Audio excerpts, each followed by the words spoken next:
중국 정부가 오랜만에 우리나라에 대한 단체 관광 금지를 해제시켰으니까 좀 긍정적으로 저는 평가하고 싶습니다. 제일 늦게 한 겁니다. 사드 보복 6년 5개월 만에 한국과 미국과 일본 세 나라를 마지막으로 풀어준 거예요. 근데 뒤늦게 했더라도 평가해서 결과가 좋다면은 긍정적이다라고 저는 생각을 합니다. 그런데 중국 정부가 왜 이 시점에 풀어줬겠느냐? 중국의 시진핑 황제 권력이 지금 딱 강화가 되고 있습니다만은 미국과의 갈등 속에 또 글로벌 공급망 재편 속에 한국이나 일본과 같은 나라하고 이렇게 소통과 교류가 필요하다고 좀 느꼈을 겁니다. 그리고 지금 중국의 그 상반기에 그 외국인 근로자, 외국인 관광객 입국 통계를 보니까 5만 3천 명밖에 안 돼요. 5만 3천 명은 뭐냐면 코로나 이전에 중국의 상반기에 들어왔던 외국 관광객에 비하면 겨우 1.4%밖에 안 된다는 얘기입니다. 그럼 문을 닫아놓고 지금 어떻게 해요? 9월이면 지금 항저우 아시안 게임이 벌어지고 있는데 그 문을 닫아놓고 자기들이 뭐 국제대회를 할 수 있습니까? 이런 저런 자기들 필요에 의해서 풀어준 것이 아니겠냐. 그나마 2월 달에도 풀고 3월 달에도 풀고 하지만 한국하고 일본하고 미국은 8월 달에 아파서 제일 마지막에 풀어준 거예요. 제일 마지막에. 풀어줬지만 자기들이 필요해서 풀어줬을 것이다. 이렇게 봅니다. 왜냐하면 통계적으로 나오고 있어요. 중국의 국가통계국이 지금 발표한 거 보면 지난 7월 달에 소비자 물가가 마이너스 0.3%예요. 물가가 마이너스로 된 게 지금 코로나 이전 이후에부터 지금까지 2년 6개월 만인가 처음이라 후진이라는 겁니다. 이거. 그러니까 경기 침체하에 물가까지 떨어지니까 이거 뭐라고 합니까? 이게 디프레션이라고 그러잖아요.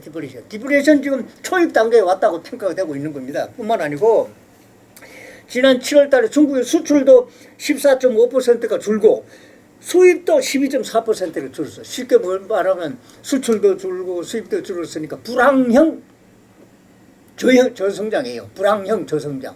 그러니까 안팎으로 자기들 경제가 어렵습니다. 뿐만 아니고 부동산 경기가 지금 난리예요. 지방정부 통계에 의하면 부동산 대기업들이 부채 눌려가지고 이자 지급도 못해. 지급도 못하고 디폴트 선언해야 되는 그런 상황이라는 겁니다. 그러니까 여유가 하나도 없어요. 자기들이. 그러니까 지금 영국의 그 파이낸셜 타임즈의 그 보도에 따르면은 중국 정부가 경제 전문가, 경제 교수들한테 함구령을 내렸다는 겁니다. 지금 수출이 잘 안 되고 있다. 부동산 경기 침체했다는 건 입에도 꺼내지도 말라 이렇게 막고 있다는 겁니다. 이렇게 봉쇄하고 있지만은 지금 막을 방법이 없는 거지. 그래서 이제 막바지에 와가지고 한국이나 제일 껄끄러운 나라가 한국이나 일본하고 미국이겠죠. 이들 나라하고도 소통과 교류가 불가피하다 이렇게 판단한 것이 아니겠습니까? 그래서 뒤늦게 피를 줬다가 이렇게 봅니다. 그렇지만은 이렇게 제일 늦게 풀어줘서 부정적이라고도 보지만은 효과는 긍정적이라고 저렇게 봅니다. 왜냐하면은 중국이 지금 이거 딱 발표하자마자 중앙정부 발표하자마자 제주도항에는 중국발 대형 크루즈 한 53개 편이 이미 예약을 했다는 겁니다.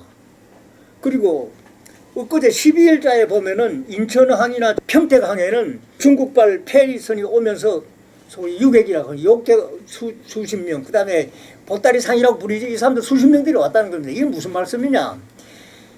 중국 정부가 한국의 단체 관광 금지를 해제해 준 거는 중국 사람 스스로가 기다리고 있었다 이런 얘기입니다. 중국 사람들이 수요가 한국에 가고 싶다, 일본에 가고 싶다 하는 수요가 있다는 얘기입니다. 오영훈 제주도지사는 8월 17일부터 20일까지 베이징에 가가지고 중국 언론을 상대로 해서 제주 관광 설명회를 갖는답니다. 뭘 설명을 하냐? 제주도는 무비자로 입국을 합니다.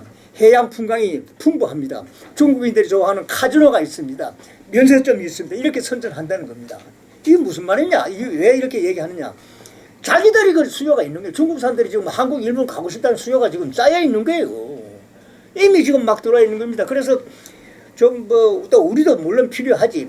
인천항하고 평택항에 요카가 들어왔다는 소리를 듣고 나니까 명동 상가에 가면 벌써 중국말 할 수 있는 직원들 모집합니다 하고 광고가 나왔다는 겁니다. 그건 무슨 말이냐면 뒤늦게 풀었지만 긍정적이다 이런 얘기입니다. 한국은행 금년도 리포트 2월 달에 리포트를 보면은 중국 관광객이 100만 명만 들어오면 우리의 GDP가 0.08% 올라갈 수 있다 이렇게 추정을 한다는 겁니다. 그런데 우리도 이제 코로나 이전 상태를 보면은 600만 명, 700만 명이었거든.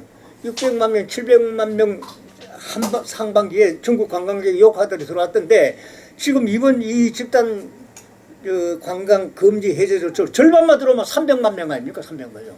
전반에 300만 명 들어오면 산술적으로 보면 GDP가 0.2% 이상 올라갈 수 있다는 그런 얘기입니다. 얼마나 큰 겁니까?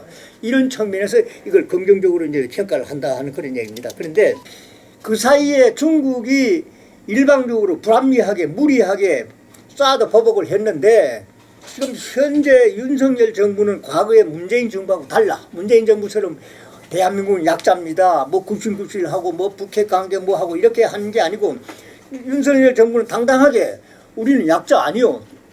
대등한 외교 관계로 가야 됩니다 하는 그런 노선을 걷고 있고 일본과 미국과 같이 국가 안보 협력을 하고 북한의 비핵화에 대해서는 적극 강력 대응하는 이런 정보들이 와서 풀어준 거예요. 그러니까 자기들도 방법이 없어서 풀어줬다 하는 그런 해석이 가능합니다. 그래서 앞으로 이 시점을 계기로 해가지고는 양국 간의 관광, 문화 교류, 인적 교류, 경제 협력도 당당하게 대등한 관계로 계속 발전해 가야 되지 과거처럼 우리가 약소국이다 하는 이런 저자세로 되돌아가서는 절대 안 된다 하는 그런 말씀을 이제 드리는 겁니다. 이제 이번 기회에 이제 중국이 우리한테 집단 단체 관광 금지를 해제하는 걸 계기로 해가지고 양국 관계를 교류와 협력을 활성화시키는 그런 대등한 관계를 활성화시키는 전기를 삼아야 되겠다 하는 그런 생각입니다. 그리고 이제 욕화가 많이 들어오고 우리 관광객도 중국에 많이 들어가고 이렇게 하게 되면은 자연적으로 경제 협력도 촉진될 것이 아니겠느냐. 그래서 이 계기로 해가 다시는 양국 관계가 후퇴하지 않는 쪽으로 긍정적으로 발전해 갈 수 있도록 노력을 해야 된다. 그건 양국 정부가 다 같이 노력해야 되겠습니다만은 특히 정부한테는 당당하게 협력 교류해 나가자고 촉구를 하고 싶습니다. 제 심정은. 예.